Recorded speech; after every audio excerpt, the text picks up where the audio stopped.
listen to a pretty alright podcast about wrestling, do ya? Well, the natural lad, Jim Swag, has said time and time again that there's only one podcast that's the most decent and the most alright in the industry today. And that's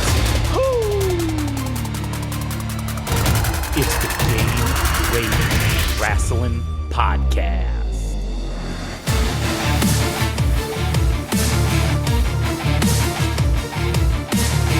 Oh yeah, we're back again with the most decent and the most alrightest fucking wrestling podcast on the goddamn internet today.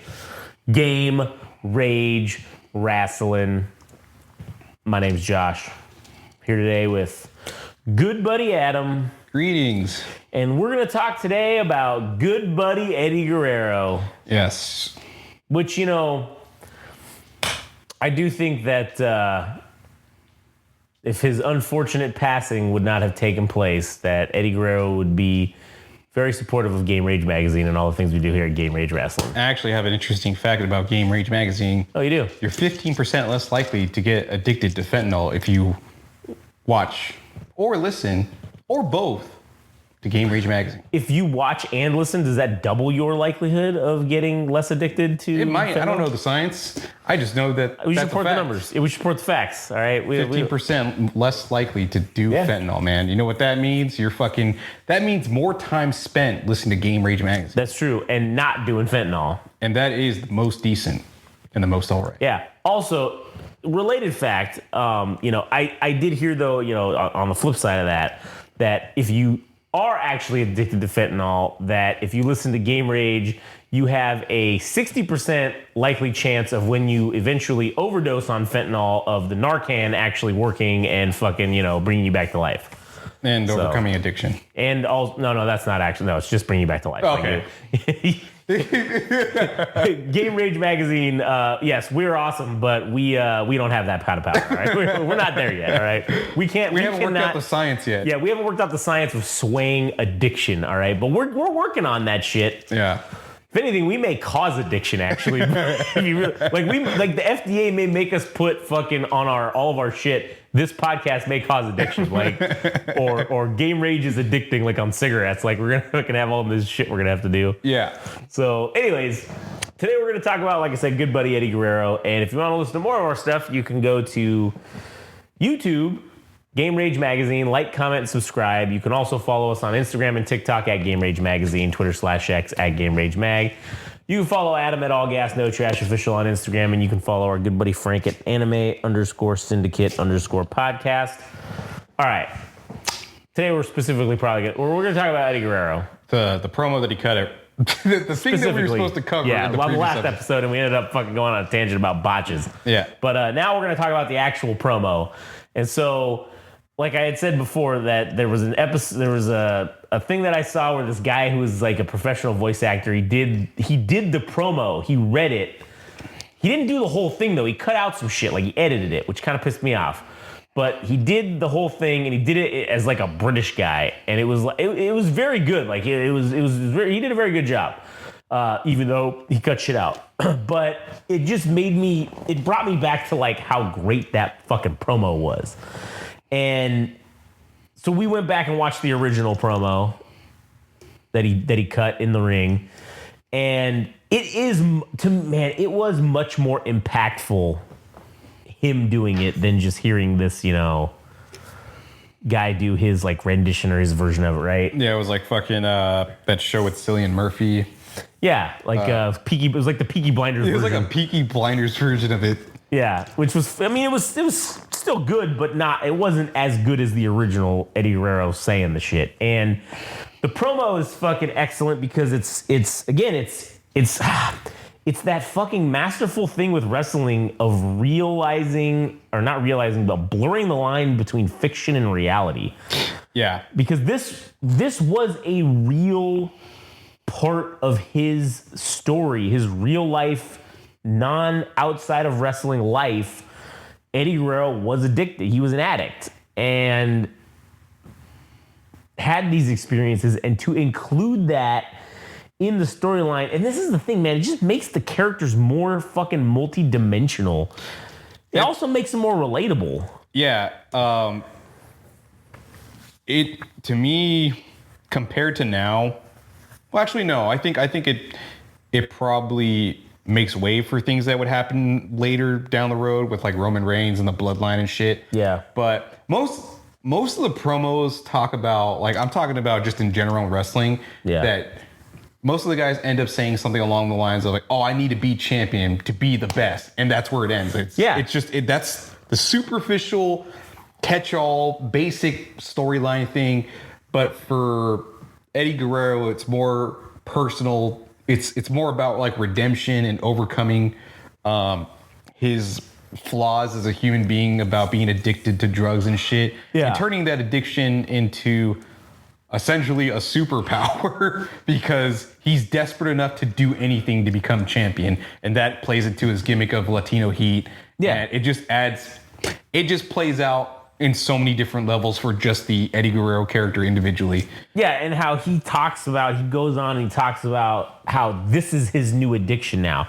His new addiction is providing for his family and earning their respect back and all that stuff. And apologizing through the title. Right, yeah. And how this belt symbolizes something. It's not just the belt. And God, it's another fucking great way to make the belt, again, mean something more than just within the context of wrestling. Yeah, two guys fucking going at it. Okay, that would be good enough for most people, but...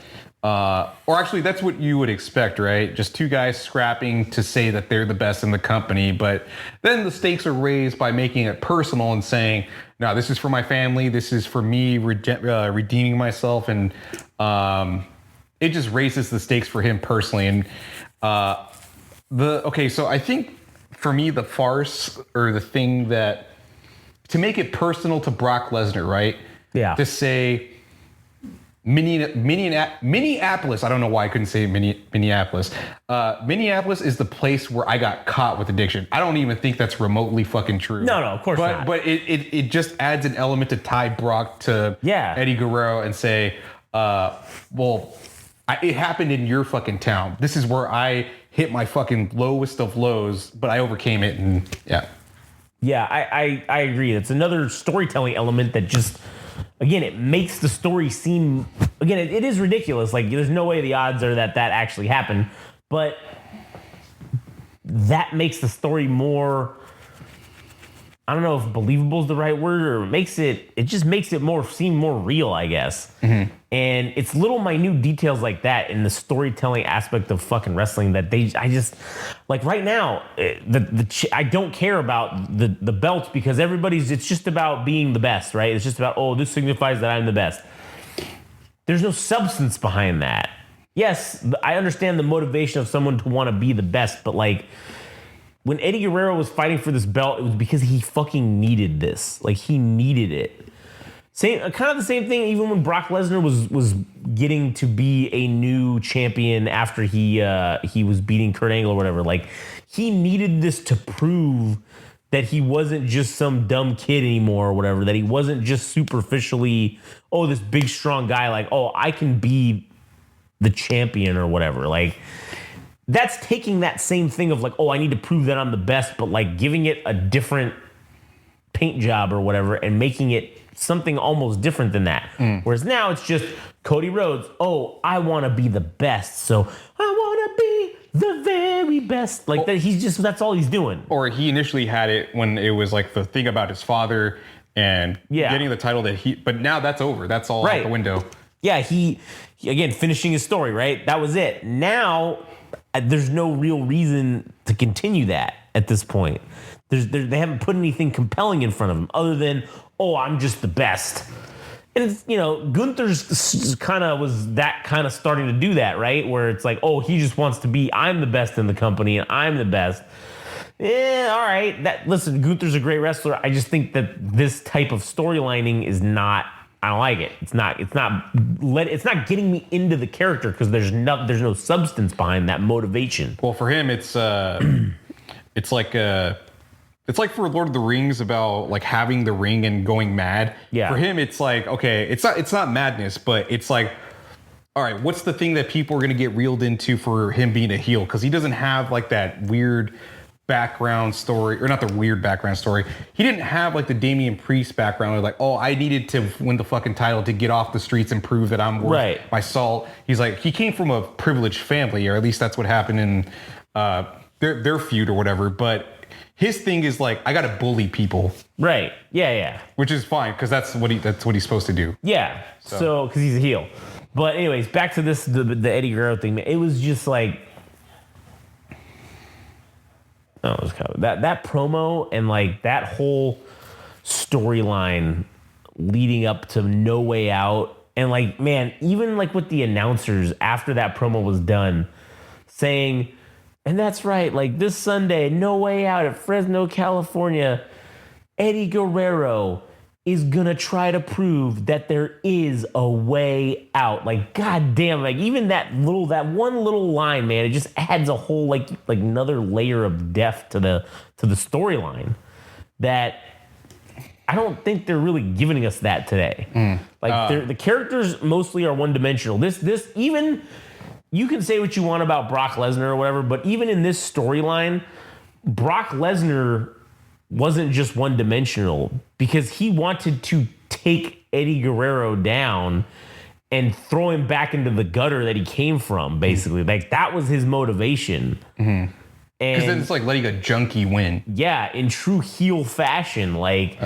I don't give a shit, you know? That also ended up playing out in the Kurt Angle storyline leading into WrestleMania. Is like, shit, if fucking Eddie Guerrero wins and this straight-laced motherfucker like Kurt Angle that was an Olympic champion, right? Yeah, then he's a disgrace to the goddamn title, because if he has to cheat to win, then what does that mean to the title?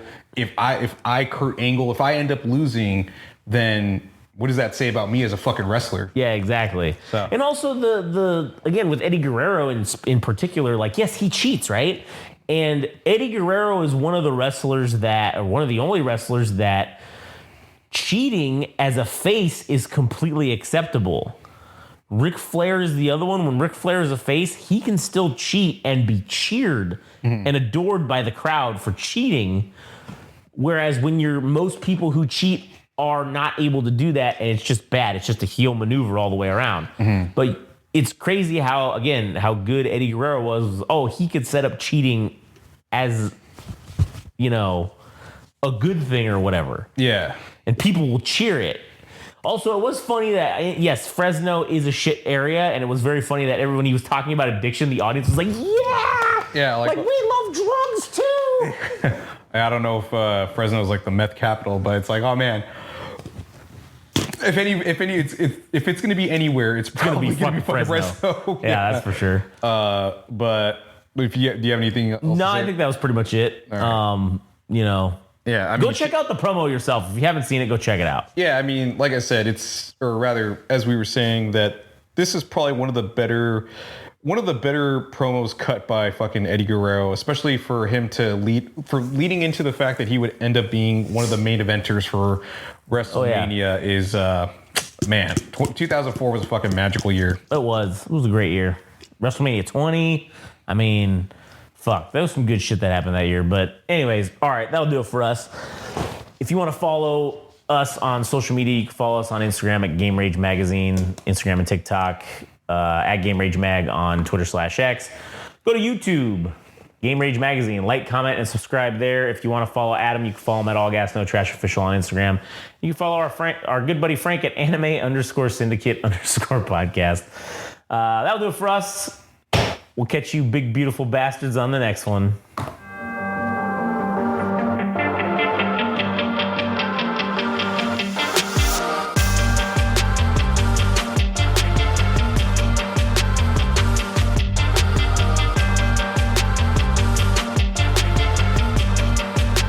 That was another wonderful, amazing, powerful episode of the Game Rage Wrestling Podcast. And take it from me, ladies and gentlemen, the natural lad, Jet Swag. If there's one podcast, one show you should be listening to, that you should be absolutely grateful for, It's the Game Rage Wrestling Podcast. And one of the things you can do to show your appreciation for all the hard work and dedication that these boys put out day in, day out, just for you people, it's that you can go and you can subscribe and you can like and follow them on the Instagram and the TikTok at Game Rage Magazine. You can also follow them and like them and subscribe to them on the old Twitter, which I don't know what it's called now, but who cares? It's at Game Rage Mag there. Additionally, if you feel the need to really show your appreciation, which you should, then go to their website at www.GameRageMagazine.com and show us some love. Show them some love. And show some love for the natural lad, Jet Swag.